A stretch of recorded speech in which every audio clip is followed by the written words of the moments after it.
এইখানে দেখতে পেয়েছি মোট 4টা এবং এই পৃষ্ঠাতে আমরা পাচ্ছি হলো 2টা, তাহলে মোট 6টা পাওয়ার আইসি। এখন প্রশ্ন হলো, একটা মাদারবোর্ড যদি নষ্ট হয়ে যায়, মারা যায়, আমরা কোন পাওয়ার আইসিটাতে সর্বপ্রথম খোঁজ নেব?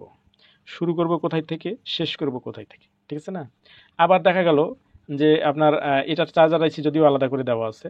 প্রিয় বন্ধুরা, আসসালামু আলাইকুম ওয়া রাহমাতুল্লাহ। বিকে মোবাইল হসপিটাল অ্যান্ড ট্রেনিং সেন্টারে আপনাদের স্বাগতম। আশা করি আপনারা সবাই ভালো আছেন। আলহামদুলিল্লাহ, আমিও ভালো আছি। আপনারা যারা আমার গত পর্বের ভিডিওটা দেখছেন, এই ভিডিওতে আমি বর্ণীয় স্কিমেটিক ডায়াগ্রাম সম্পর্কে আপনাদেরকে কিছু তথ্য দিয়েছিলাম। আজকেও আপনাদেরকে আরেকটু সামনে এগিয়ে নেব।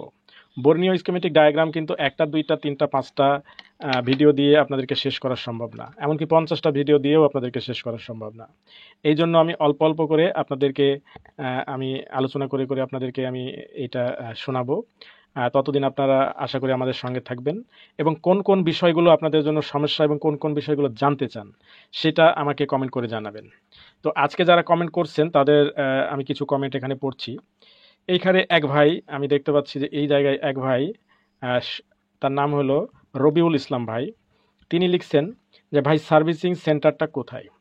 ভাই আমার সার্ভিসিং সেন্টারটা হলো গ্রিন সিটি ক্লিন সিটি খ্যাত রাজশাহী শহরে, রাজশাহী মূল শহরে, এবং এইটা রাজশাহী বিশ্ববিদ্যালয়ের পাশেই। আমার এখানে যে নাম্বারটা দেওয়া আছে হোয়াটসঅ্যাপ নাম্বার, এই নাম্বারে যদি আমার সঙ্গে যোগাযোগ করেন তাহলে আমি আমার লোকেশনটা আপনাকে শেয়ার করে দেবো। আপনি সেই লোকেশন দেখে গুগল ম্যাপ থেকে দেখে নেবেন যে আমার দোকানটা কোথায় বা কোন পজিশনে। অন্য আরেকটা ভাই এইখানে আরেকটা ভাই ই করছেন, এইখানে আমার আরেক ভাই কমেন্ট করছেন। ভাইয়ের নাম হলো সেলিম ফকির ভাই কমেন্ট করছেন, আঙ্কেল এই সফটওয়্যারটা কি মোবাইল ইউজ করা যাবে? না আঙ্কেল, এইটা মোবাইলে ইউজ করার মতো এখনও ভাবে তৈরি করে নাই। তবে আমি একটু শুনছিলাম যে এরকম কোনো কাজ চলছে, হয়তো বা অদূর ভবিষ্যতে এইটা মোবাইলে স্মার্টফোনে ইউজ করার জন্য হয়তো বা দিতে পারে। তো যে ভাই উত্তর দিয়ে দিয়েছেন যে এটা শুধুমাত্র পিসিতে হয়, আচ্ছা ঠিক আছে, ধন্যবাদ। এখানে হয়তো আমার একটা ছাত্রও আছে, তিনি একটি কমেন্ট করছেন। আর এরপরে অন্য আরেক ভাই লিখছেন, ভাইয়ের নাম রাহিদুল ইসলাম। আমার দেখা সবচেয়ে বড় শিক্ষক ভদ্র, নম্র, স্পষ্টভাষী, যার কাছ থেকে কিছু শেখা যায়। আস্তাগফিরুল্লাহ, আমি কখনোই আমার সম্পর্কে এমনটা চিন্তা করি না। এই পৃথিবীতে সবচাইতে বেশি প্রশংসা পাবার যোগ্য একমাত্র আল্লাহ তাআলা, এবং আমি সাধারণ একজন মানুষ। এখানে হতে পারে মানুষের মধ্যে একটু ডিফারেন্স থাকতে পারে, কেউ একটু বদমেজাজি, কেউ একটু কম বদমেজাজি, কেউ হয়তো একটু বিশ্লেষণ করে বলে, কেউ শর্টকাট বলে, তার মধ্যে হয়তো বা এই ভাইয়ের কাছে এটা মনে হয়েছে। কিন্তু তিনি যা বলছেন আমি নিজেকে সেরকমটা মনে করি না। জাজাকাল্লাহ ভাই। এরপরে উপরে আর এক ভাই লিখছেন, এটা হলো ফ্রি অফিন ভি। তো এই ভাই লিখছে যে আসসালামু আলাইকুম, আপনার কথাগুলো অনেক ভালো লাগে, ভিডিও দেখে আমার এই কাজ শিখতে ইচ্ছে করে। আমি আপনার resistor, capacitor, buck coil, boost coil, TVS diode, zener diode, ETC এইগুলার কাজ কি এবং কিভাবে চেক করতে হয় তা আমি জানি। তাছাড়া আমি electrical drawing and diagram read করতে পারি। এই অবস্থায় মোবাইলের কাজ শিখতে আমার কতদিন লাগতে পারে? আশা করি আপনার মত জানাবেন। আল্লাহ আপনার দুনিয়া এবং আখিরাত সহজ করুন, আমিন। ভাই খুব সুন্দর ভাষায় ছোট্ট করে অনেকগুলো কথা লিখছেন এবং ভাবটা খুব সুন্দর। তিনি আমার জন্য দোয়া করছেন, আমিও আপনার জন্য দোয়া করি। আল্লাহ তাআলা আপনার দুনিয়া এবং আখিরাত সুন্দর করেন এবং আপনাকে ন্যায়ের সাথে সঠিক পথে চলার তৌফিক দান করেন। তো ভাই আপনার প্রশ্ন হলো যে আপনি রেজিস্টার, ক্যাপাসিটর, বাক কয়েল, বুস্ট কয়েল সহ অন্যান্য বিষয়গুলো আপনি জানেন এবং ইলেকট্রিক্যাল ড্রয়িং এবং ডায়াগ্রাম রিড করতে পারেন। তো ইলেকট্রিক্যাল ডায়াগ্রামগুলো যদি রিড করতে পারেন তার মানে ডায়াগ্রামটা ধরা আপনার জন্য সহজ হবে। কিন্তু ইলেকট্রিক্যাল ডায়াগ্রাম এবং জিএসএম ডায়াগ্রাম কিন্তু এক না। আমাদের বর্ণীয় স্কিমেটিক ডায়াগ্রাম, ইলেকট্রিক ডায়াগ্রামের মধ্যে কিছু পার্থক্য আছে, এগুলো আপনার শেখা জরুরি। এছাড়াও বর্ণীয় স্কিমেটিক ডায়াগ্রামে যেসব শর্টকাটগুলো আছে ইলেকট্রিক্যাল ডায়াগ্রামের শর্টকাটের সাথে কিন্তু কোনোভাবেই মিলবে না, যার জন্য এইটা শেখা আপনার অবশ্যই দরকার। তবে যেহেতু আপনার ডায়াগ্রাম ধরার অভ্যাস আছে, সেহেতু ডায়াগ্রাম বোঝাটা এবং শেখাটা আপনার জন্য তাড়াতাড়ি হবে, এইটা আমি আশা করি। এখানে একটা প্রশ্ন করছেন যে কাজ শিখতে আমার কতদিন লাগতে পারে। তো কতদিন লাগতে পারে এটা নির্ভর করবে আপনার মেধা, আপনার মনোযোগ এবং আপনার অগ্রগতিতে। আপনার যদি মেধা ভালো থাকে, মনোযোগ ভালো থাকে, সেই ক্ষেত্রে আপনি তাড়াতাড়ি শিখতে পারবেন। আর যদি মেধা স্লো হয় অথবা মনোযোগ স্লো হয়, সেক্ষেত্রে আপনার বেশি সময় লাগতে পারে। যারা সাধারণত দেখা যায় অনেকেই হয়তো বা 5 বছর 10 বছর কাজ করে আসছে, কিন্তু সে আপডেট ফোনগুলোতে আটকে যাচ্ছে। এই ধরনের যারা আপডেট টেকনিশিয়ান আসে, এদেরকে আমি সাধারণত 1 মাস সময় অফলাইনে দিলেই হয়ে যায়। আর যারা একটু পেছনে মানে একবারে শুরুর দিকে, তাদের জন্য 2 মাস, 3 মাস, হ্যাঁ 4 মাস, বিভিন্ন মেয়াদের সেটা নির্ভর করে আসলে সে কেমন গতিতে আগাতে পারছে বা কেমন তাড়াতাড়ি শিখতে পারছে সেটার উপরে। অনেকেই আবার দেখা গেল যে শিক্ষাগত যোগ্যতা কম থাকে। তো তারা আবার একটু সমস্যায় থাকে যে এই বর্ণীয় স্কিমেটিক ডায়াগ্রাম পুরোপুরি ইংরেজিতে এটা বুঝতে তার একটু সময় লেগে যায়। তাকে একটু বেশি সময় দেওয়া লাগে। আবার যারা একটু ইংরেজি ভালো বুঝতে পারেন, ইংরেজিটাকে রিডিং পড়তে পারেন এবং মনে রাখতে পারেন, তাদের জন্য এই স্কিমেটিক ডায়াগ্রামটা পড়া এবং বোঝা একটু সহজ হয়। তো আপনি আসলে কোন ক্যাটাগরিতে পড়বেন আমি তো বুঝতে পারছি না। আপনি যতটুকু বলছেন তাতে করে আমি আশা করি যেহেতু আপনার আগে থেকে কিছুটা ধারণা আছে এবং মনে হচ্ছে আগ্রহও আছে, আপনি অনেক ভিডিও দেখছেন, এবং আপনার হাতের লেখা দেখে এবং আপনার মানে ভাষাগত যেই হাতের লেখাটা, তাতে মনে হচ্ছে যে আপনি হয়তো বা কিছু লেখাপড়া জানেন। সেক্ষেত্রে আমি ধারণা করি আপনি তাড়াতাড়ি শিখতে পারবেন। ধন্যবাদ ভাই। এরপরে আমি দেখতে পাচ্ছি উপরেরটাতে রবিউল টেলিকম। রবিউল টেলিকম লিখছেন, ভিডিওটা ভালো লেগেছে ভাই। আর একটা প্রশ্ন আছে, থার্মোস্ট্যাট নষ্ট হলে তুলে ফেলে দিলে চলে না পরিবর্তন করতে হয়? খুব সুন্দর একটা প্রশ্ন করছেন। এরকম প্রশ্ন আমার যারা অনলাইন এবং অফলাইনে ক্লাস করে তারাও কিন্তু এই প্রশ্নগুলো করে। তো আপনি একটা খুব ভালো প্রশ্ন করেছেন যে থার্মোস্ট্যাট, যেটা থার্মোস্টার, আপনি থার্মোস্ট্যাট লিখছেন, এটা আমরা সাধারণত থার্মোস্টার বলি। তো এই থার্মোস্টরটা যদি নষ্ট হয়ে যায়, এখানে যদি তুলে ফেলে দিই, আসলে থার্মোস্টরটা এখানে লাগিয়েছি কি কারণে? বিনা কারণে তো লাগাইনি, তাই না? এটা একটা কাজ আছে। কাজটা হলো সে ওই এলাকার সিকিউরিটি দায়িত্বে থাকে। যদি ওই এলাকায় কোনো প্রকারের কোনো কিছু গরম হয়, যেগুলো এনটিসি থার্মোস্টার থাকে, সেইগুলো যদি তার আশেপাশে কোনো আইসি, কোনো কম্পোনেন্ট, কোনো কিছু যদি গরম হয়, তখন এই তথ্যটা কিন্তু পাওয়ার আইসির মাধ্যমে সে সিপিইউকে জানিয়ে দেয়। আর তখন মোবাইলটা এটা রিস্টার্ট নেয়। এইখানে সেই জন্য সে বলা যায় যে একটা সিকিউরিটি দায়িত্ব সে থাকে। কিন্তু আপনি যদি ওখান থেকে তুলে ফেলে দেন, তার মানে সেই সিকিউরিটি গার্ডটাকে আপনি বিদায় দিয়ে দিলেন, চাকরি থেকে বিদায় দিয়ে দিলেন। এইবার ততক্ষণ পর্যন্ত আপনার কোনো সমস্যা নাই যতক্ষণ পর্যন্ত ওই এলাকায় চোর ডাকাত না ঢুকছে। তার মানে ওই এলাকায় যদি কোনো কিছু গরম না হয় বা পুড়ে যাওয়ার অবস্থায় না যায়, তাহলে কোনো সমস্যা হবে না। কিন্তু যদি ওই এলাকায় চোর ঢুকে আর সিকিউরিটি গার্ড না থাকে, তখন কি হবে বলেন? তো অনুরূপভাবে যদি ওই আশেপাশে কোনো আইসি গরম হয় বা আইসির আশেপাশে কোনো ক্যাপাসিটর শর্ট হয়ে যায়, এবার ক্যাপাসিটরটা কিন্তু গরম হইতে হইতে, সরি, আইসিটা গরম হইতে হইতে আইসিটা ধোঁয়া বেরিয়ে যাবে, কিন্তু মোবাইলটা বন্ধ হবে না। তাহলে কি হলো, একটা যদি আইসি পুড়ে যায় তাহলে কিন্তু অনেক টাকা জরিমানা। এখন আপনি অধিকাংশ টেকনিশিয়ানই হয়তো বা এই কাজটা করে যে ওইখানে থার্মোস্টারটাকে তুলে ফেলে দেয়, কিন্তু নতুন থার্মোস্টার লাগায় না। এতে করে কি হয়, পরবর্তীতে যেই সমস্যার কারণে থার্মোস্টারটা এই সিগন্যালটা দিচ্ছিল, সমস্যাকে সমস্যাই থেকে গেল, কিন্তু কি হলো, ওইখানে যে সাংবাদিক ছিল সংবাদ দেওয়ার জন্য, সেই সাংবাদিককে ওখান থেকে ছুটি দেওয়া হলো। এবার ওই এলাকার চোর ডাকার কিন্তু ঠিকই থেকে গেল। এরপরে কি হবে, চোর ডাকার যতই চুরি চামারি করুক, কিন্তু ইনফর্ম করার মতো আর কেউ নেই। এবার কি হলো, পাশের আইসিটা আস্তে আস্তে আস্তে পুড়ে গেল। ক্ষতিটা হলো কাস্টমারের, আপনার হলো না। আপনি হয়তোবা সার্ভিসিং করে দিয়ে দিলেন, হয়তোবা 1 সপ্তাহ 2 সপ্তাহ 1 মাস 2 মাস চলার পর এবার পুরোপুরি আইসিটা নষ্ট হয়ে গেল। এতে ক্ষতিগ্রস্ত হলো ওই কাস্টমার। তো আমরা এমনভাবে কোনো কাজ করব না যেটাতে কাস্টমার ক্ষতিগ্রস্ত হয়। আমরা জেনে শুনে যদি কাস্টমারের ক্ষতি করি, আল্লাহ তাআলা কোনো না কোনোভাবে কিন্তু আমার একটা ক্ষতি করে দেবে। কিন্তু আমার অজান্তে কিছু হয়ে গেছে, সেটা বিষয় আলাদা, কিন্তু আমি জেনে শুনে এটা করবো না। আমার হয়তোবা 2 টাকা 5 টাকা 7 টাকা খরচ হবে ওইটার জন্য, কিন্তু আমি ওইটা কিনে লাগিয়ে দেবো। যদি আমি না কিনতে পাই, অন্য একটা মাদারবোর্ড থেকে তুলে লাগিয়ে দেবো। অন্য মাদারবোর্ড থেকে কিভাবে তুলে এখানে লাগাতে হয় আশা করি আপনি জানেন। যদি না জানেন, তাহলে আমি আপনাকে অবশ্যই শিখিয়ে দেবো। এটা আপনার যদি জানার প্রয়োজন হয়, আমাকে কমেন্টে জানাবেন, ইনশাআল্লাহ আমি এটা বলার চেষ্টা করব। তো ঠিক আছে, আজকের কমেন্ট বক্স, গুরুত্বপূর্ণ কমেন্ট বক্স এইগুলোই। আর বাদবাকি অনেকেই হয়তো বা হাই দিয়েছেন, অনেকে লাভ দিয়েছেন, অনেকেই এরকম এরকম দিয়েছেন। যেসব ভাইয়েরা আমার সাথে আছেন এবং ভিডিওগুলো দেখছেন এবং কমেন্ট করছেন এবং কিছু শিখছেন, শেখার চেষ্টা করছেন, সবাইকে আল্লাহ তাআলা ভালো রাখুক। আসসালামু আলাইকুম। এখন আমরা চলে যাব আমাদের বর্ণীয় স্কিমেটিক ডায়াগ্রামের ক্লাসে। চলুন আমরা বর্ণীয় স্কিমেটিক ডায়াগ্রামে এখন চলে যাই। তো বন্ধুরা, গতদিনকে আমি বলেছিলাম যে বর্ণীয় স্কিমেটিক ডায়াগ্রামে আমরা যেহেতু রেডিমেড, অর্থাৎ হার্ডওয়্যার সলিউশনে যেইগুলো দেখি, সেইগুলোতে হয়তো বা রেডিমেড কিছু লাইন টানা থাকে, যে লাইনগুলো দেখে আমরা বুঝতে পারি যে এই লাইনগুলো এই পাশ দিয়ে গিয়েছে, বা কয়েকটা ভোল্টেজ দেওয়া থাকে, এই ভোল্টেজগুলো আমরা মাপি। কিন্তু একটা আইসিতে হয়তো বা 2টা 3টা 4টা 5টা লাইন টানা থাকে, যে 4টা 5টা লাইন আপনারা এইটাকে আপনারা মেপে করেন, দেখেন যে এই ভোল্টেজগুলো আছে কিনা। কিন্তু ওই আইসির বদবাকি আরও হয়তো বা 15টা 20টা 30টা 40টা যে বল আছে বা পা আছে, লেগ আছে, সেই লেগগুলো হয়তো বা আপনারা মাপার মতো আপনার আর পরিস্থিতি থাকে না, কারণ ওইখানে কত ভোল্টেজ আছে আপনি জানেন না।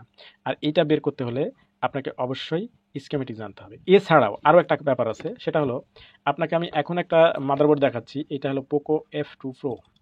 এই মাদারবোর্ডটাতে আমরা এখন ঢুকি।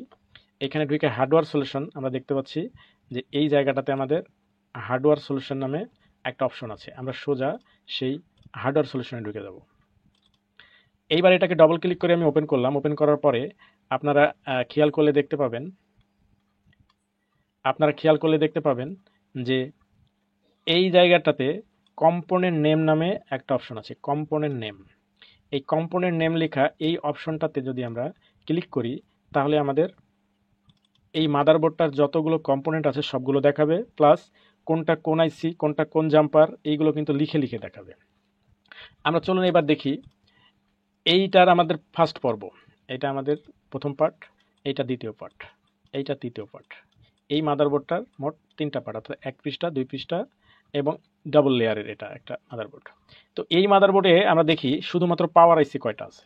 এইখানে একটা পাওয়ার আইসি আছে, এখানে দেখেন লেখা আছে পাওয়ার, এখানে দেখেন লেখা আছে পাওয়ার, এবং এইটা হলো সেই আইসি। এবং এই পাশে দেখুন লেখা আছে একটা পাওয়ার, এবং এই আইসিটা হলো এইখানে আইসি। তাহলে এই জায়গাটায় আমরা 2টা আইসি পেলাম।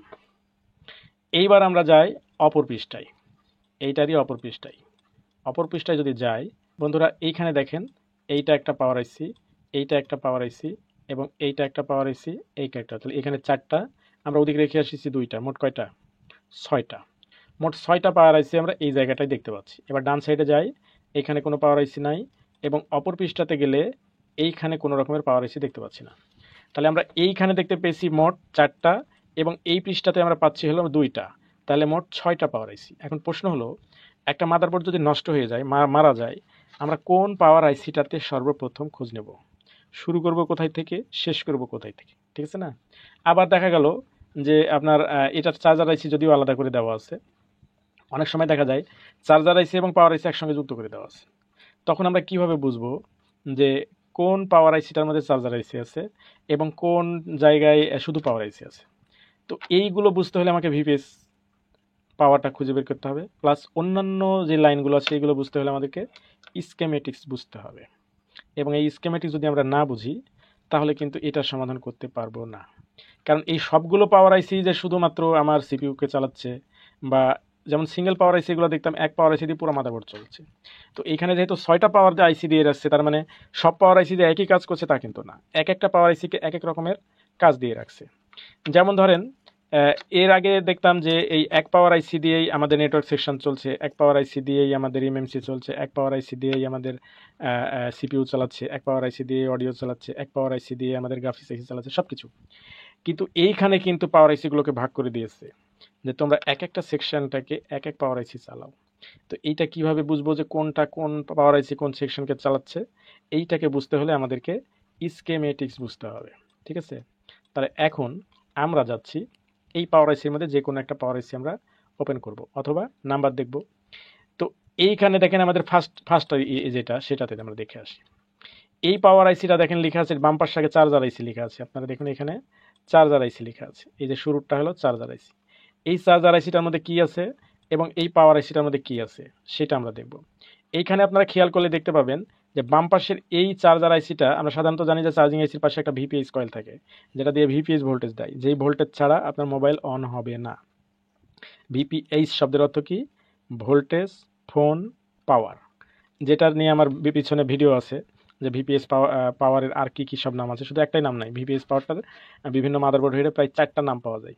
তো এই নামগুলো কি কি আছে শর্টকাট আমার পেছনে যেসব ভিডিওগুলো আমার চ্যানেলে আছে ওইগুলো মধ্যে দেওয়া আছে। তো এইখানে দেখতে পাচ্ছি যে আমরা চার্জিং আইসির পাশে কিন্তু একটা কয়েল থাকে, কিন্তু এখানে কিন্তু কোনো কয়েল নাই, খেয়াল করে দেখেন।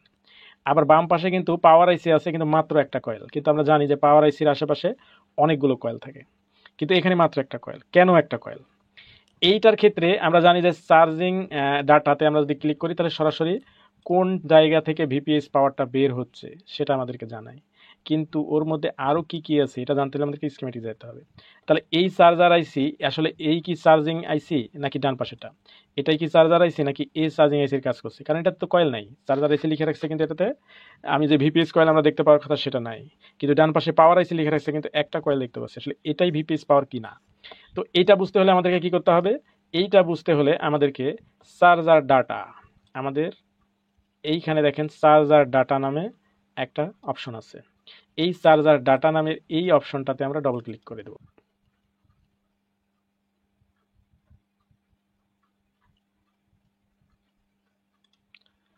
তাহলে আমরা চার্জার ডাটা নামের এই জায়গাতে যখন ডবল ক্লিক করছি তখন এই জায়গাটাতে আমরা দেখতে পাচ্ছি, বন্ধুরা একটু বড় করে দিই, যে যেইখানে আমাদের লেখা ছিল চার্জার, এই যে আমরা একটু বড় করে দেখাই আপনাদেরকে, এইখানে লেখা আছে BQ25970 চার্জার, তার মানে হিসাব অনুসারে এইটা কিন্তু আমাদের চার্জিং আইসি হওয়ার কথা ছিল। কিন্তু চার্জার ডাটাতে যখন আমরা ক্লিক করছি তখন দেখেন এই জায়গাটাতে কি দেখায়, এখানে মাত্র এই বলটা দিয়ে ভি বাস ভোল্টেজটা ঢুকছে। ভি বাস ভোল্টেজটা কোথায় থেকে আসছে চলেন আমরা দেখে আসি।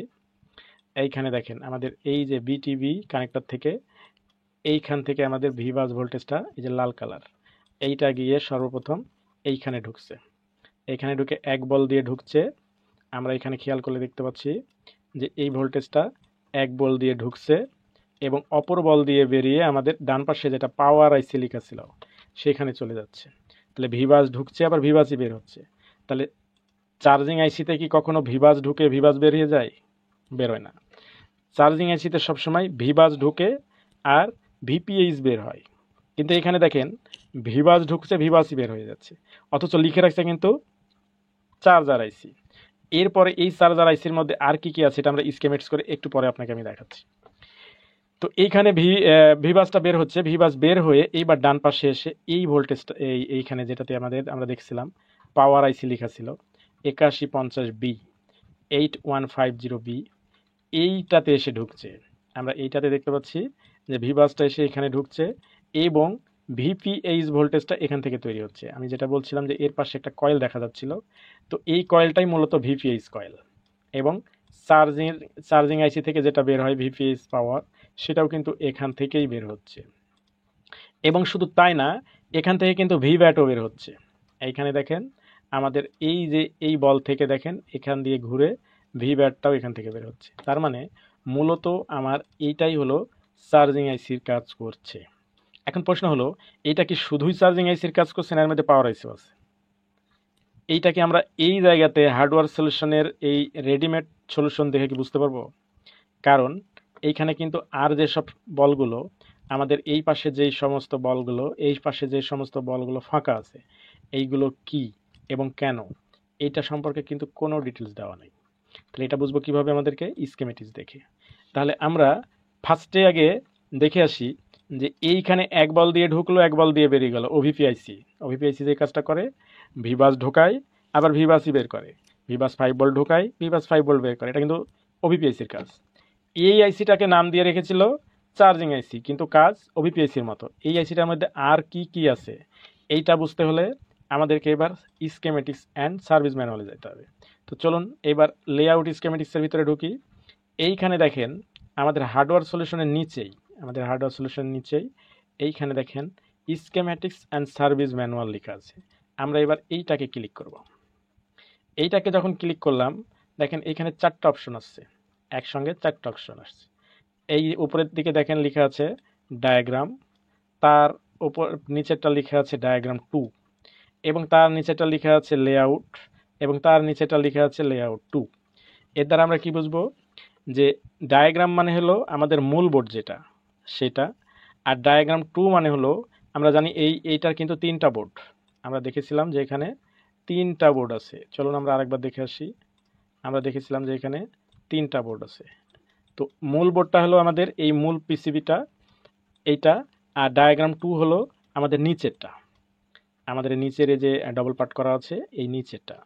এবং লেআউটের বেলাও কিন্তু ঠিকই সেটাই হবে, যেটা শুধুমাত্র লেআউট সেটা আমরা মূল বোর্ড যেটা সেখানে পাবো, আর যেটা লেআউট 2 এইটা পাবো হলো আমি আমার এই সেকেন্ড পার্ট, অর্থাৎ এই নিচের যেটা আছে সেটা, যেটাকে নাম দিয়েছে কোর বটম। তো বন্ধুরা আমাদের তো কোর বাটমে দরকার নাই, আমাদের দরকার হলো মূল বোর্ডে, কারণ চার্জিং আইসিটা আছে মূল বোর্ডে। এখন চলেন আমরা মূল বোর্ডটাকে আমরা ওপেন করব। সেক্ষেত্রে আমরা এখন ডায়াগ্রাম, ওপর থেকে ডায়াগ্রামটাকে ওপেন করছি। এখন আমরা উপর থেকে ডায়াগ্রামটা ওপেন করছি এবং তারপরে নিচের থেকে আমরা শুধুমাত্র লেআউট যেটা লেখা আছে সেইটা ওপেন করব।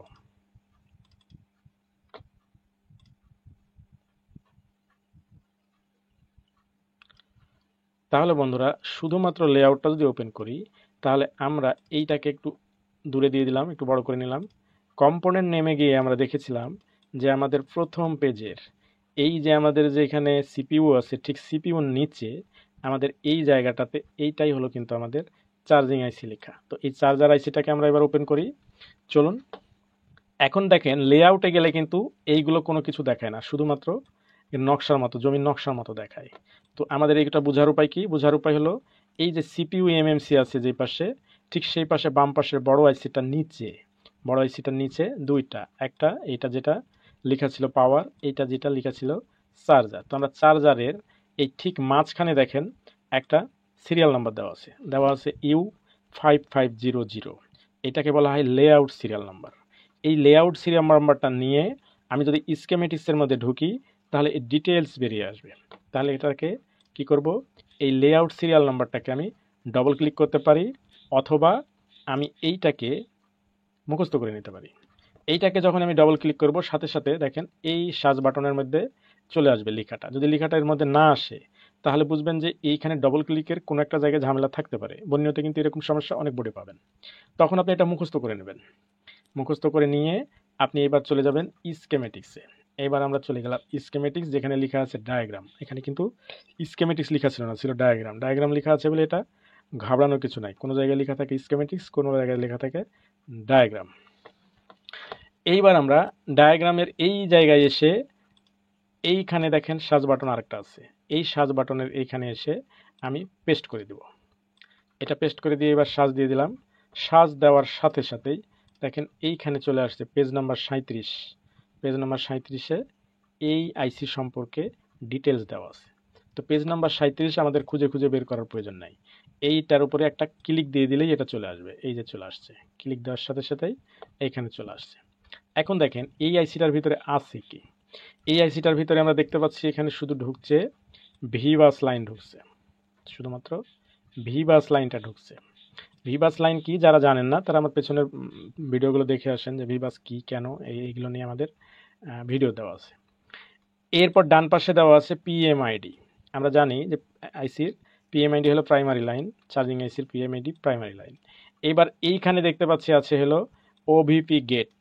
ওভিপি গেট কাজ করে হলো ওভিপিকে অ্যাক্টিভ করে, ওভিপি আইসিটাকে অ্যাক্টিভ করার জন্যই ওভিপি গেটটা কাজে লাগে। এইখানে এইটাই হলো আমার ওভিপি আইসি, যেটা আমরা চার্জার ডাটার বেলায় দেখেছিলাম। এইখানে এইরকম একটা চিত্র দেওয়া ছিল, এই জায়গায় এইরকম একটা চিত্র দেওয়া ছিল, এইটাই হলো ওভিপি আইসি। তো এই ওভিপি আইসিতে এই ওভিপি গেট নামে যেটা দেওয়া আছে এইটার যদি কাজ না করে, খেয়াল করে দেখুন, ভালোভাবে খেয়াল করুন, এই ওভিপি গেটের এই লাইনটা যেভাবে গেছে আমার ওভিপি আইসির মধ্যে, কোনো কারণে যদি এই ওভিপি গেট এই বল মিসিং হয়ে যায় বা এটা অকার্যকর হয়ে যায় তাহলে আপনার ওভিপিতে ভিবাস লাইন ঢুকবে কিন্তু বের হবে না। গেট যতক্ষণ পর্যন্ত কাজ না খুলবে ততক্ষণ পর্যন্ত পাস নাই, ঠিক আছে না? মসপেট নিয়ে আমাদের একটা ক্লাস আছে না, মসপেটের মধ্যে কিন্তু এই যে সোর্স, ড্রেন, গেট আছে, মনে আছে? মনে নাই? তাহলে ওইটা আগে দেখে আসুন। দেখেন ওখানে গেট কিভাবে কাজ করে ওটা সুন্দরভাবে বুঝিয়ে বলা আছে, ঠিক আছে? ওইটা দেখে আসতে হবে। তাহলে এইখানে দেখেন গেটটা যদি অফ থাকে, ওভিপি গেটটা যদি অফ থাকে তাহলে কি হবে, আমাদের ভিবাস ভোল্টেজটা আমার এই পাশ দিয়ে সেখানে ঢুকবে বটে কিন্তু বের হবে না। এখান থেকে ঢুকবে কিন্তু এই পাশ দিয়ে বের হয়ে যায় আমার এই যে পাশে যেটা পাওয়ার আইসি লেখা ছিল এইটাতে যাবে না, যার জন্য এই ওভিপি গেট জরুরি। কিন্তু দেখেন আমরা যখন চার্জার ডাটাতে ক্লিক করছি তখন এর ভিতরে যে ওভিপি গেট নামে একটা পিন আছে, ভালো করে খেয়াল করেন আমার কথাটা, এর ভিতরে যে ওভিপি গেট নামে একটা পিন আছে এবং এটা কিন্তু অত্যন্ত জরুরি একটা পিন। ওভিপি গেট ছাড়া কোনোভাবেই ওভিপি আইসি কিন্তু এটা পাস করবে না, ভোল্টেজ পাস করবে না। আপনারা মনে করবেন ওভিপি হয়তো নষ্ট হয়ে গেছে, বিয়ে শর্ট করে দেবেন বা অন্য কিছু করবেন, এটা নিয়ে টেনশন পড়বেন, আইসি নষ্ট হয়েছে বলে আইসি চেঞ্জ করবেন, ঠিক আছে না? কারণ এই ভোল্টেজটা ওভিপি থেকে বেরিয়ে চার্জিং আইসি ঢুকছে, চার্জিং আইসি থেকে আবার ওভিপি ঢুকে আবার বের হয়েছে কিন্তু। তাহলে আপনি মনে করবেন চার্জিং আইসি খারাপ, এবার চার্জিং আইসি চেঞ্জ করবেন, কিন্তু কাজ হবে না। কারণ সমস্যা কোথায়? সমস্যা হলো ওভিপি গেট। এখন এই ওভিপি গেটটা যদি আপনি স্কেমেটিক্স না বুঝেন তাহলে কিন্তু খুঁজে পাবেন না, ঠিক আছে? এখন ওভিপি গেটে কাজ করছে কিনা, জিআর ভ্যালু আছে কি নাই, এটা বুঝবেন কিভাবে? দেখুন এই লাইনে দেখুন একটা ক্যাপাসিটার আছে, খেয়াল করে দেখুন। এই ক্যাপাসিটারের এই পাশে যদি আপনি ভোল্টেজ বা জিআর ভ্যালু কিছু মাপেন, তাহলে কিন্তু ওভিপি গেটে জিআর ভ্যালু এবং ভোল্টেজ দুটোই পাবেন। এখন এই ক্যাপাসিটারটা কোনটা বুঝবেন কিভাবে? এই ক্যাপাসিটারের উপরে দেখেন লেখা আছে C5512, এইটা হলো লেআউট সিরিয়াল নাম্বার। এই লেআউট সিরিয়াল নাম্বারটা, এটা ডবল ক্লিক করেন, করে এইবার লেআউটে যান, গিয়ে এটাকে পেস্ট দেন, সার্চ দিয়ে দেন, দেখুন পেজ নাম্বার 1 এখানে দেখাচ্ছে হলো পেজ নাম্বার 1। এই পেজ নাম্বার 1-এ যখন আপনি পৌঁছে গেছেন, এইবার আপনি এটাকে ক্লিক দিয়ে দেন, দেখেন এটা হাজির হয়ে যাবে। এই যে নিচে আমরা দেখতে পাচ্ছি যে এইটাই হলো আমার ওভিপি গেটের সেই ক্যাপাসিটারটা। এই ক্যাপাসিটারের আমরা এই পাশটাতে যদি মাপি তাহলে পেয়ে যাব আমাদের সেই ভোল্টেজটা। এখন এইটা আমরা এখন কম্পোনেন্ট নেমে এসে দেখি, যদি এসে দেখি তাহলে এইখানে দেখেন মোট কয়টা? 4টা ক্যাপাসিটার। এই আইসির ঠিক কর্নারে 4টা, তার মধ্যে বাম পাশেরটা একবারে নিচের উপরে খাড়াটা। এইবারে চলেন এইখানে এসে আমরা দেখতে পাচ্ছি এখানে কম্পোনেন্ট, 4টা কম্পোনেন্টের মধ্যে এইখানে যেটা আমরা দেখতে পাচ্ছি এইটাই হলো আমার সেই কাঙ্ক্ষিত ক্যাপাসিটার। এখানে ওভিপি গেটটা দিতে হবে। কিন্তু আপনি ভালোভাবে খেয়াল করলে দেখতে পাবেন যে এইটা কিন্তু যখন আমরা রেডিমেড চার্জিং ডাটা এইটাতে যখন আমরা যাচ্ছি তখন এখানে কোনো প্রকারের সিগন্যাল দেওয়া নেই। এই জন্য যারা শুধুমাত্র এই বর্ণীয় স্কিমেটিক ডায়াগ্রাম কিনছেন কিন্তু প্রশিক্ষণ নেননি, তাদের জন্য কিন্তু এটা একটা বিপদ, ওরা খুঁজে পাবে না, ঠিক আছে? এই জন্য এই প্রশিক্ষণ দরকার। আর হয়তো বা ইউটিউবে খুঁজতে যদি আপনি পেয়েও যেতে পারেন, ইউটিউবে তো অনেকে দিয়েছে, যেমন আমি এখন দিলাম, আপনারা এটা দেখলেন, দেখি এটা শিখে গেলেন। এবং এইটা আমি আস্তে আস্তে আরও দেবো, আপনারা আমার চ্যানেলে চোখ রাখুন, আমি এটা আপনাদেরকে বিশ্লেষণ করে আস্তে আস্তে আরও অনেক কিছু শেখাবো।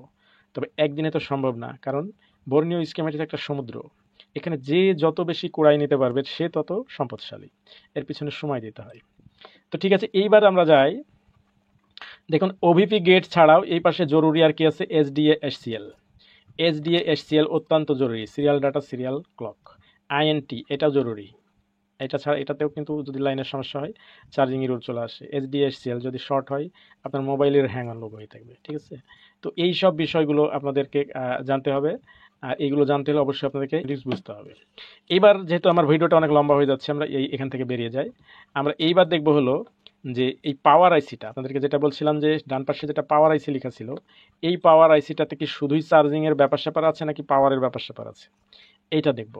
এইটা দেখতে হলে আমাদেরকে কি করতে হবে? পাওয়ার আইসিটাকে একটা কপি করব, কপি করে আমরা এবার দেখবো দেখি পাওয়ার আইসি আছে এটা শুধু চার্জিং। তো আমরা দেখতে পাই ডান পাশে এটাতে লেখা আছে কি U5200, এটাকে ডবল ক্লিক করছি। এইটাকে ডবল ক্লিক করে এবার ডায়াগ্রামের ভিতরে গিয়ে এখানে পেস্ট দিয়ে দিলাম, সার্চ দিয়ে দিলাম। সার্চ দেওয়ার সাথে সাথে এর আগের পর তো আসছিল কয়টা? মাত্র একটা পেজ আসছিল। এইবার পেজ আসছে কয়টা? 5টা পেজ আসছে। এখন 5টা পেজ দেখে ভয় পাওয়ার কিছু নেই। এই আইসিটাকে 5টা ভাগে বিভিন্নভাবে বুঝাইছে, কারণ এর যতগুলো বল আছে সবগুলো যদি এক পেজে দেয় তাহলে দেখা যায় ঘিচিমিচি হয়ে যাবে, আপনাদের জন্য বোঝা অনেক কঠিন হয়ে যাবে। এই জন্য কোম্পানি কি করছে? 5টা পেজ দিয়ে এটাকে একটু সহজ করে বোঝানোর চেষ্টা করছে। তো চলেন এবার আমরা 5টা পেজের 1 নম্বর পেজটাতে ক্লিক দিয়ে দিই। 1 নম্বর পেজটাতে ক্লিক দেওয়ার সাথে সাথে আমাদের যা আসছে জিপিআইও, এটা হলো আমাদের লাইনগুলো সম্পূর্ণ সিপিইউর সাথে সংযুক্ত। তো এটা নিয়ে বিস্তারিত পরে বলবো, আজকে শুধু ভিডিও যেতে লম্বা হয়ে যাচ্ছে। এগুলো সাধারণত আমার যারা অফলাইন অনলাইনে ব্যাচ থাকে ওদেরকে দীর্ঘদিন আস্তে বুঝিয়ে বলি, কিন্তু আপনাদের সঙ্গে এই শর্ট ভিডিওর মধ্যে দেখিয়ে তো সম্ভব না। আপনাদের ভিডিও যদি একটু বড় হয়ে যায়, 10 মিনিটের বেশি হলে কিন্তু আপনাদের বেশি হয়ে যায়। তারপরে আমার ভিডিওগুলো বেশিরভাগই দেখা যায় 20 মিনিট, 25 মিনিট, 30 মিনিট। এখন যাদের শিখার ইচ্ছা আছে তারা কিন্তু 30 মিনিট দেখার পরেও দেখে, 50 মিনিট দেখার পরেও দেখে। এইবার দ্বিতীয়টাতে দেখি দ্বিতীয়টাতে কি আছে। দ্বিতীয়টা যেটা আছে ফল্ট এন, এই ফল্ট এন এটা কিন্তু পাওয়ার আইসির সিম্বল, এটা একটা পাওয়ার আইসির সিম্বল। তো এটা কি সিম্বল এটা নিয়ে পরে আলোচনা করব আপনাদের সাথে। তারপরে হলো আমরা যাই এবার হলো তৃতীয়টাতে, এইবার আমরা যাই তৃতীয়টাতে ক্লিক দিলে যেটা দেখছি এটা সবগুলো গ্রাউন্ড। এইবার চতুর্থটাতে যদি আমরা ক্লিক দিই তাহলে দেখতে পাচ্ছি এখানে যা যা আসছে, এইখানে আসছে হলো VDD, half VDD, LED charge দিলে অনেক সময় দেখা যায় না এলইডি জ্বলে, এইগুলো হলো সেই এলইডি লাইন। চার্জে দিলে ছোট্ট পিচ্ছে একটা এলইডি জ্বলে, এলইডি লাইন। এইবার তারটাতে যদি দিই, এবার শেষটাতে এটা হচ্ছে এমআইডি, এটি হলো এমআইডি, ভিএমআইডি, পিএমআইডি। আপনারা যারা পিছনের আমার ক্লাসগুলো দেখছেন, তো এমআইডি, ভিএমআইডি এটা কী কাজ আপনারা অবশ্যই জানেন, যে এটা হলো প্রাইমারি লাইনের একটা লাইন। সিসি1 সিসি2 একটা চার্জিং অপশন। তারপরে হলো নিচের দিকে আরেকটু যাই, এখানে ইউএসবি ডিপি, ভিপিএইচ পাওয়ার, এই যে এখানে আছে হলো ভিপিএইচ পাওয়ার, এটা কিন্তু চার্জিংয়ের অপশন। এইটা ছাড়া কিন্তু মোবাইল চলবে না। ভিব্যাট পাওয়ার, এইখান থেকে হলো ভিব্যাট এবং ভিপিএইচ দুইটাই বের হচ্ছে। নিচের দিকে bat ID, USB out, bat থাম, এখানে ভিডিডিভি কন, তারপরে হলো বুট পাওয়ার। সাধারণত দেখি যে যেসব ডবল পাওয়ার আইসি, একাধিক পাওয়ার আইসি আলাদা যেসব মাদারবোর্ডগুলো আছে, এইসব মাদারবোর্ডগুলোর মধ্যে এই প্রাইমারি লাইন চেক করতে হলে কিন্তু বুট পাওয়ার লাগে। এখানে কিন্তু 5 ভোল্ট থাকে। আবারও যে এমআইডি, পিএমআইডি, ভিএমআইডি, এইখানেও কিন্তু 5 ভোল্ট থাকে। তো সাধারণত কিছু কিছু মোবাইলে, বেশিরভাগ মোবাইলেই দেখি যে যেখানে বুট পাওয়ার থাকে ওটাতে কিন্তু এমআইডি, পিএমআইডি থাকে না। আবার যেটাতে এমআইডি থাকে সেটাতে কিন্তু বুট পাওয়ার থাকে না। কিন্তু এখানে বুট পাওয়ারও দিয়েছে, আবার এমআইডিও দিয়েছে, দুইটাই দিয়েছে। তো চাইনিজ ফোনের নতুন নতুন যেসব আপডেটগুলো আসে সেগুলোতে কিন্তু নতুন নতুন আমরা চমক দেখতে পাই। তো এখানে ওই রকম একটা চমক দেখতে পাইছি। তবে এর মধ্যে পাওয়ার আইসির খুব বেশি কিছু আমি দেখতে পেলাম না, শুধুমাত্র এই বুট পাওয়ার দেখতে পেলাম, ভিএআরবি, এই দুইটাই কিন্তু প্রাইমারি লাইনের চেক করার জন্য দুইটা ক্যাপাসিটার। এছাড়া এর ভিতরে পাওয়ার আইসির আর কিছু বড় কিছু আমার নজরে পড়েনি। তাহলে বোঝা যাচ্ছে মোটামুটি এটাকে পাওয়ার আইসি বলা চলে না, এটাকে বরঞ্চ চার্জিং আইসি বললেই ভালো হতো। কিন্তু এইখানে শুধুমাত্র দুইটা, ফল্টেন এবং বুট পাওয়ার, ভিআরবি, এই তিনটা জিনিস পেয়েছি। কিন্তু এই তিনটা জিনিসই যে পাওয়ার আইসির দায়িত্ব খুব বেশি পালন করছে, বা এই পাওয়ার আইসি যে দায়িত্বগুলো পালন করে তার কিছুটা তা না, এটা শুধুমাত্র এই চিহ্নগুলো চেক করার জন্য দেওয়া থাকে যে এসিটা ভালো আছে কি না। এই তিনটাই, ফল্টেন, বুট পাওয়ার, ভিআরবি, তিনটাই এসিটা ভালো আছে কিনা এটা চেক করার কাজে ব্যবহার করে। সেই অর্থে বলা যায় যে এটা আসলে পাওয়ার আইসি নাম না রেখে এটাকে চার্জিং আইসি রাখলেই ভালো হতো। হ্যাঁ, আর এই চার্জিং আইসি যা কাজ করছে তাতে এটাকে যদি আমরা এটাকে এটাকে দুইটা চার্জিং আইসি দিতে পারতো, সমস্যা নেই। অনেক জায়গায় দেখা যায় দুইটা চার্জিং আইসি আছে, অনেক মাদারবোর্ড আছে, এটা নিয়ে আমরা পরে আলোচনা করব, আমরা দেখাবো পরে। তো এইখানে আমরা দেখতে পাচ্ছি যে শুধুমাত্র এই চার্জিং আইসিটাও খুব বেশি বড় কাজ করছে না, ছোট্ট একটু কাজ করছে। আবার এই পাশে যে পাওয়ার আইসিটা আছে, এই পাওয়ার আইসিটা কাজ করছে হলো মূলত চার্জিং আইসির। কিন্তু এইটা কখন বুঝতে পারলাম, যখন আমি স্কেমেটিক্স বের করে ভিতরে শিকড় বাকড় সব দেখলাম, তখন বুঝতে পারলাম। তার আগে পর্যন্ত কিন্তু পাওয়ার আইসি লেখা দেখে বুঝতে আমাদের মাথার মধ্যে ছিল যে এটা তো একটা পাওয়ার আইসি। তাহলে মোবাইল আমার চালু হচ্ছে না, বা মোবাইলের আমার অন্য কোনো একটা আইসি ওপেন হচ্ছে না, বা অমুক জায়গায় হচ্ছে না, তাহলে যেহেতু আগে পাওয়ার আইসিটা চেঞ্জ করা দরকার, তাহলে এই পাওয়ার আইসিটাই চেঞ্জ করি। হ্যাঁ, এইটা কিন্তু অনেক সময় ভুল হয়ে যায়, ঠিক আছে না। এখান থেকে যদি ভিপিএস পাওয়ার বের হয় তাহলে এখানে আর কিছু করার নেই। এই পাওয়ার আইসিটা থেকে যদি ভিপিএস পাওয়ার ঠিকঠাক মতো দেয় তাহলে এই এসিটার নাড়ার কোনো দরকার নাই। অথচ ভিপিএস পাওয়ার পাচ্ছে কিন্তু মোবাইল চালু হচ্ছে না, তাহলে ফার্স্টে দেখা গেল যে এই আইসিটা আপনি চেঞ্জ করে বসে আছেন, কারণ আইসি তো 6টা, কি করবেন আপনি, কিছু করার নাই, কারণ তো জানা নাই যে আসলে কোনটা কি কাজ করে। তো অন্যান্য পাওয়ার আইসিগুলো আসলে কি কাজ করে, কিভাবে করে, ওইগুলো আমি আস্তে আস্তে, আজকে তো অনেক বড় ভিডিও হয়ে গেল, তো ভিডিওটা আজকে এখানে শেষ করি। এরপরে অন্যান্য পাওয়ার আইসিগুলো কি কাজ করছে এটা আপনাদেরকে পর্বে পর্বে আস্তে আস্তে দেখাবো। ততদিন পর্যন্ত আপনারা আমার সাথে থাকবেন, আর সবসময় দেশের পক্ষে থাকবেন, দেশের মানুষের পক্ষে থাকবেন, দেশের কল্যাণে কাজ করবেন, দেশের মানুষের কল্যাণে কাজ করবেন, দেশকে ভালোবাসবেন, দেশের মানুষকে ভালোবাসবেন, ধর্ম মেনে চলার চেষ্টা করবেন, মানসিক শান্তি পাবেন। আর আমাদের টেকনিশিয়ান ভাইদের যেটা সবচাইতে সমস্যা সেটা হলো ঘুম। এদের কিন্তু ঘুম সময় মতো হয় না। আল্লাহ তাআলা রাত্রি দিয়েছেন ঘুমানোর জন্য, আর দিন দিয়েছেন কাজ করার জন্য। তাহলে আমরা রাত্রিটা নির্ঘুম অনেকেই কাটিয়ে দেয়। এইটাতে কিন্তু অনেক সময় আমাদের টেকনিশিয়ানরা কিন্তু বেশিরভাগই যখন একটু বয়স হয়ে যায় তখন ব্রেনটা স্লো হয়ে যায়, অনেক কিছু স্টোরে রাখতে পারে না, ভুলে যায়। আপনারা যারা দীর্ঘদিন ধরে এই অভ্যাসে অভ্যস্ত, যারা দেরি করে ঘুম থেকে ঘুমাইতে যান, হয়তো 1টা 2টা 3টার সময় ঘুমাইতে যান, বা সকালবেলা ফজরে উঠেন না, নামাজ পড়েন না, সকালের আবহাওয়াটার সাথে আপনারা একটু নেন না, তো দেখা যায় যে অনেকের দেখেন আগের চাইতে মেধা কিন্তু কমে গেছে। এটা করবেন না। তো ঠিক আছে, আজকে পর্যন্তই। আগামীতে নতুন কোনো ভিডিও নিয়ে আপনাদের সঙ্গে দেখা হবে, কথা হবে। ততক্ষণ পর্যন্ত আল্লাহ তাআলা আমাদের সবাইকে সুস্থ রাখুক, এবং আমরা যা শিখছি তা দিয়ে আমাদেরকে হালাল ইনকাম করার তৌফিক দান করুক। আসসালামু আলাইকুম ওয়া রাহমাতুল্লাহ।